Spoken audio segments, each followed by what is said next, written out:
అలా నేను మిస్ చేస్తాను. సంక్రాంతి పండుగ వచ్చేస్తుంది. అయితే సంతోషం అందరికన్నా ఎవరికి ఎక్కువ తెలుసా?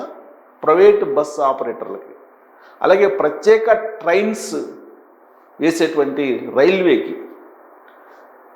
ప్రైవేట్ బస్ ఆపరేటర్లు ఫ్లైట్ ఛార్జీలు మాదిరిగా పెంచుకుంటూ వెళ్ళిపోతారు.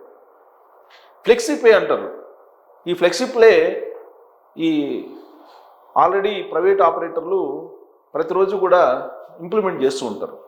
ఫ్లైట్లలో అయితే ఎక్కువగా ఈ ఫ్లెక్సీ పే అనే దాన్ని ఇంప్లిమెంట్ చేస్తుంటారు. ఎందుకంటే లాస్ట్ మినిట్లో అవసరం కాబట్టి వినియోగదారుడికి ఎంతైనా టికెట్ తీసుకొని పే చేస్తాడు. దాన్ని క్యాష్ చేసుకుంటారు, అవసరాన్ని క్యాష్ చేసుకుంటారు. ఇప్పుడు ప్రైవేట్ ఆపరేటర్లు సంక్రాంతి వచ్చిందంటే పండగే వాళ్ళకి. ఇదంతా ఒక ఎత్తు అయితే ఆర్టీఏ అధికారులు వాళ్ళు చూస్తూ ఉంటారు. నిబంధనలు ఉన్నాయి, చట్టం ఉంది, చట్టం ప్రకారం ఈ ప్రైవేట్ ఆపరేటర్లు బస్సులు నడపాలి అనేటువంటి విషయం తెలుసు వాళ్ళకి. అయినప్పటికీ కూడా సూచించి ఉన్నట్టు వదిలిపెట్టేస్తుంటారు. కారణం జేబులోకి డబ్బులు వచ్చి పడుతుంటాయి. ఆ కారణం చేత బస్సుల్ని ఫిట్నెస్ లేకపోయినా, లేదు డబుల్ డ్యూటీలు చేసినట్టు డ్రైవర్లు నిద్రపోతూ డ్రైవింగ్ చేసినా ఏమీ పట్టించుకోరు. ప్రైవేట్ ఆపరేటర్లకి 100కి 100% కోఆపరేట్ చేస్తారు. దానికి ప్రతిఫలంగా తృణమో పణమో తీసుకుంటారు. ఇది అందరికీ తెలిసినటువంటి విషయమే. మరి ప్రజల ప్రాణాలు గాలికి వదిలిపెట్టేస్తారు. అందుకే తరచూ ప్రమాదాలు కూడా జరుగుతున్నాయి ఈ మధ్యకాలంలో. అయితే పండగ వచ్చిందంటే ప్రైవేట్ ఆపరేటర్ల యొక్క దోపిడీ ఎలా ఉంటుందో ప్రతి సంవత్సరం చూస్తూనే ఉన్నాం. ఈ సంవత్సరం దోపిడీ ఇంకా ఎక్కువ. మరి ప్రభుత్వం ఏం చేస్తుంది? నియంత్రించాలి కదా, ప్రభుత్వం అదుపులో పెట్టాలి కదా, పెట్టదు. ఆర్టీసీ ఉంది, ఆర్టీసీ కూడా స్పెషల్ బస్సులు వేసి స్పెషల్ ఛార్జీలను వసూలు చేస్తూ ఉంటుంది. కాకపోతే ఆర్టీసీ కొంతమేరకు బెటర్.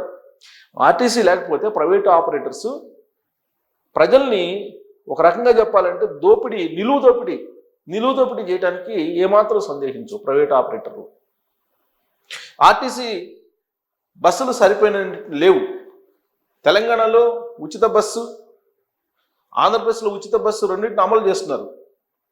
తెలంగాణలో ఉచిత బస్సుకి ఏమో హయ్యర్ బస్సెస్ వాళ్ళకి ఏం పెంచలా, కానీ ఆంధ్రప్రదేశ్లో ఉండేటువంటి హయ్యర్ బస్సెస్లో వాళ్ళకి మాత్రం నెలకి 5,200 రూపాయలు ఇస్తూ ఆంధ్రప్రదేశ్ ప్రభుత్వం నిర్ణయం తీసుకుంది. దీనికి కారణం ఏంటి? కిక్ బ్యాక్స్ యొక్క ప్రభావం. తెలంగాణలో లేనటువంటి బాధ, తెలంగాణలో రానటువంటి నష్టం హైయర్ బస్సు ఓనర్లకి ఆంధ్రప్రదేశ్లో ఎందుకు వస్తుంది అని ప్రశ్నించేటువంటి వాళ్ళు లేరు. మనం కిక్ బ్యాక్స్ తీసుకున్నామా, మనకు ముడుపులు వచ్చినాయా, మనకు సూట్ కేసు వచ్చిందా, ఎస్ఐ సర్కులర్ ఇచ్చే రాత్రే. ఇది అక్కడ ఉండే పరిస్థితి. పోనీ ఇంత చేస్తున్నారు, రేపు ప్రైవేట్ ఆపరేటర్లు సంక్రాంతి సందర్భంగా ప్రజలకు సౌకర్యం కలిగించేలా చేస్తారంటే అది చేయరు. మేము సమ్మె చేస్తామని అంటారు. ప్రైవేట్ ఆపరేటర్లు దోపిడీని ఆపాల్సిన బాధ్యత ఆర్టీ అధికారుల మీద ఉంటుంది. బస్సుల ఫిట్నెస్ ఉందా లేదా అనేది తెలుసుకోవాల్సిన బాధ్యత వాళ్ళ మీద ఉంటుంది. డ్రైవర్ల యొక్క కండిషన్ ఎలా ఉంది, మెడికల్గా వాళ్ళు ఫిట్గా ఉన్నారా లేదా అనేది చెక్ చేయాల్సిన బాధ్యత కూడా వాళ్ళ మీదనే ఉంది. మరి ఆ బాధ్యతల్ని వదిలిపెట్టి లంచం తీసుకొని ఇష్టానుసారంగా వదిలిపెట్టేస్తున్నారు కొంతమంది. సో దీంతో ప్రమాదాల సంఖ్య కూడా ఎక్కువ అవుతుంది. ఫ్లైట్లకి ఛార్జీలు పెట్టినట్టు పెట్టేస్తున్నారు. కనీసం కట్టడి చేద్దాము అనేటువంటి ఆలోచన కూడా లేదు. కట్టడి చేయాలంటే నిజంగా మీరు రెడ్ బస్లోను, అభి బస్లోను ఏదో ఒక యాప్లోకి మీరు వెళ్ళి వాళ్ళు పెట్టేటువంటి టికెట్స్ రేట్ని కనుక అబ్జర్వ్ చేస్తే అక్కడే దొరికిపోతారు పట్టుకోవాలనుకుంటే. అసలు దానికి లిమిట్ అనేది ఉండాలి కదా. అన్లిమిటెడ్గా ఛార్జీలను ఎలా పెంచుతారు? అసలు అన్లిమిటెడ్గా ఇష్టానుసారంగా పెంచేటువంటి స్వేచ్ఛ ఎవరిచ్చారు? ప్రభుత్వ నియంత్రణలో కదా ఇవన్నీ ఉండాల్సింది. ప్రభుత్వం నియంత్రించకపోతే ప్రజలను దోపిడీ చేస్తూ ఉంటే ఎవరు కాపాడాలి? ప్రభుత్వం కాపాడాలి. కానీ ప్రభుత్వం నిమ్మకు నీరెత్తినట్లు ఉంటున్నాయి ప్రభుత్వాలు, ఆంధ్రప్రదేశ్ ప్రభుత్వం కానీ తెలంగాణ ప్రభుత్వం కానీ. కాకపోతే కొంతమేరకు బెటరు తెలంగాణ ప్రభుత్వం. ఆంధ్రప్రదేశ్ ప్రభుత్వంలో అవినీతి రాజ్యం ఏలుతుంది అనేటువంటిది ఏ ఇద్దరు పౌరులు కలిసినా మాట్లాడుకుంటున్నారు. ప్రత్యేకించి బస్సుల విషయంలో దోపిడీ, ప్రమాదాలు అనేకమైనవి జరుగుతూ ఉన్నాయి. మరి వీటిని కట్టడి చేయాల్సింది ఎవరు అని అంటే కట్టడి చేయాల్సినటువంటి వాళ్ళే కంచె చేను వేసిన విధంగా కట్టడి చేయాల్సినటువంటి వాళ్ళే చేతికి ఉప్పందంగానే వదిలిపెట్టేస్తున్నారు. మరి ఏంది సంక్రాంతి సందర్భం? ఎవరికి సంక్రాంతి అంటే సంక్రాంతి ఎవరికి అంటే వీళ్ళకే. నెల నెల శాలరీస్ తీసుకొని ఏదో పండుగ సందర్భంగా వెళ్దాం అనుకున్నటువంటి వాళ్ళకి ఒక ఫ్యామిలీ మొత్తం వెళ్ళాలంటే కనీసం 30-40 వేలు అయ్యేటువంటి పరిస్థితి. ఇలాంటి సిచ్యువేషన్ రావడానికి కారణం ఎవరు? ఆర్టీఏ, రవాణా శాఖ. దోపిడీ పెరుగుతున్నప్పటికీ కూడా కళ్ళప్పగిచ్చి చూస్తున్నారనేటువంటి ఆరోపణలు ఎదుర్కొంటున్నారు వాళ్ళు. మరి ఏంటి ఆ రేట్లు ఎలా ఉన్నాయి ఒకసారి చూద్దాం. అసలు ఎంత రేట్లు పెట్టారు ఏంటి అనేది. నేను ఉదాహరణకి హైదరాబాద్ నుంచి విజయవాడకి పెట్టాను. ఈ హైదరాబాద్ నుంచి విజయవాడకి పెడితే అభిబస్లో జనరల్గా మనకి ఇక్కడ చూడండి సీటే, నాట్ స్లీపర్, ఓన్లీ సీటుకి పెట్టాను. సీటుకి పెడితే ఎంత ఉంది? 2299 రూపాయలు ఉంది.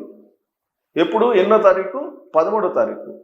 దీన్ని ఒకసారి 13వ తారీఖు 12వ తారీఖు మారుద్దాం. ఎంత ఉందో 12వ తారీఖు మార్చుద్దాం. 12వ తారీఖు 2200, 300, 400 అంటే ఇప్పుడు యాజ్ ఆఫ్ నౌ ఉంది.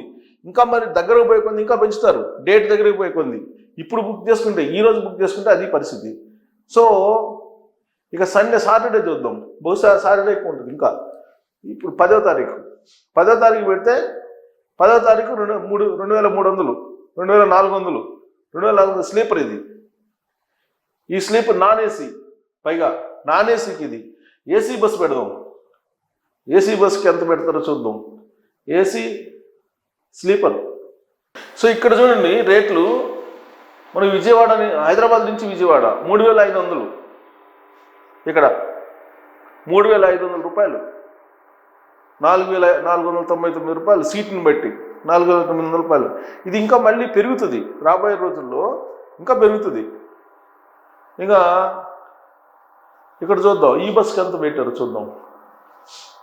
ఈ బస్కి ఎంత పెట్టారు? ఇది తక్కువ ఉంది కొద్దిగా. ఈ బస్ ఏదేదో ఏసీ స్లీప్ 11:30కి ఇది పెడదాం. 11:30కి ఎంత? ఓన్లీ విజయవాడకి 3500, 4000 రూపాయలు ఉందంటే చూడండి ఎంత రేట్లు ఉన్నాయో. సో ఇది ఓన్లీ 12వ తారీఖు. అదే 13వ తారీఖు పెడితే ఇంకా ఎక్కువ ఉండొచ్చు. 13వ తారీఖు. ఇంకా రిటర్న్లో ఇష్టం. ఇక్కడ చూడండి 3269 హైదరాబాద్కి విజయవాడకి, 4000 చిల్లర. సో ఇది దోపిడీ. ఈ దోపిడీని అరికట్టాల్సినటువంటి వాళ్ళు ఎవరు అని అంటే గవర్నమెంట్ అరికట్టాలి.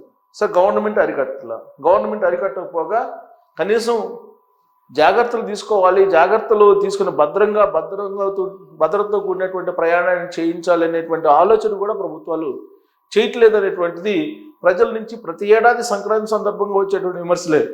దీనికి సంబంధించి ఆల్రెడీ పేపర్స్ కూడా రాస్తూ ఉన్నాయి. ఇక్కడ చూడండి 3 రెట్లు ఇప్పుడు ఉన్నటువంటి రేటు కంటే కూడా 3 రెట్లు పెరుగుతుందంట. నాకు తెలిసి లాస్ట్ ఇయర్ 12,000 దాకా పోయింది.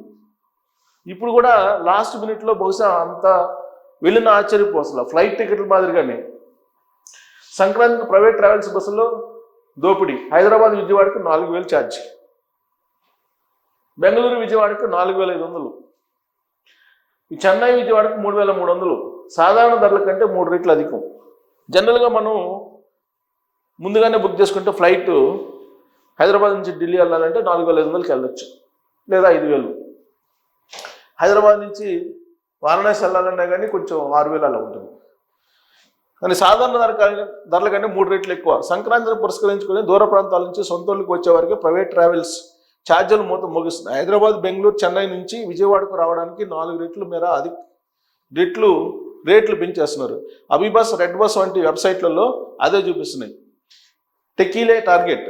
హైదరాబాద్, బెంగళూరు, చెన్నైలో కోస్తా ప్రాంతానికి చెందిన వారు అధికంగా సాఫ్ట్వేర్ ఉద్యోగాలు చేస్తున్నారు. వీరంతా సంక్రాంతికి సొంత ఊళ్ళకి వెళ్ళొస్తుంటారు.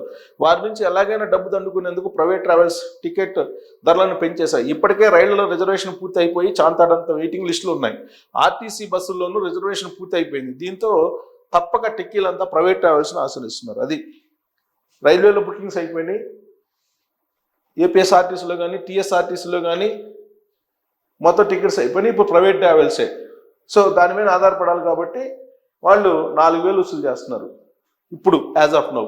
మళ్ళీ ఉండే కొన్ని ఇంకా దాని రేటు పెంచే అవకాశం ఉంది. రవాణా శాఖ చర్యలేగి రవాణా శాఖ ఏం చేస్తుంది? పండుగ రద్దీని సొమ్ము చేసుకునేందుకు ప్రైవేట్ ట్రావెల్స్ నిర్వాహకులు అడ్డగోలుగా రేట్లు పెంచేస్తుంటే బాధ్యతాయుతంగా వ్యవహరించాల్సిన రవాణా శాఖ అధికారులు మాత్రం నిద్రలో ఉన్నారు. వెబ్సైట్లోని అధిక రేట్లను పెట్టి వసూలు చేస్తున్నా పట్టించుకున్న దాఖలాలు లేవు. నెరవారి మామూళ్ళే ఎందుకు ఉదాహరణ. ఇది రవాణా శాఖలో ఉండేటువంటి అవినీతి వర్ణించలేం, అంత అవినీతి ఉంటుంది.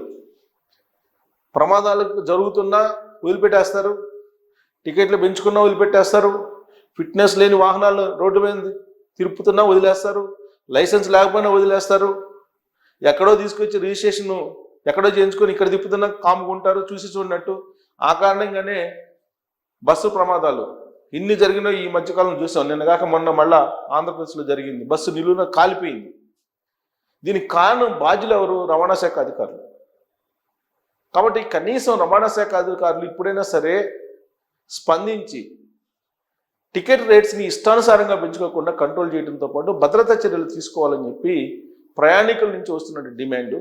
మరి కనీసం నెలమామూల మొత్తులో అందరూ మునక్కుండా నిజాయితీ పరులైనటువంటి వాళ్ళైనా ముందుకు వస్తారని ఆశిద్దాం. Thank you.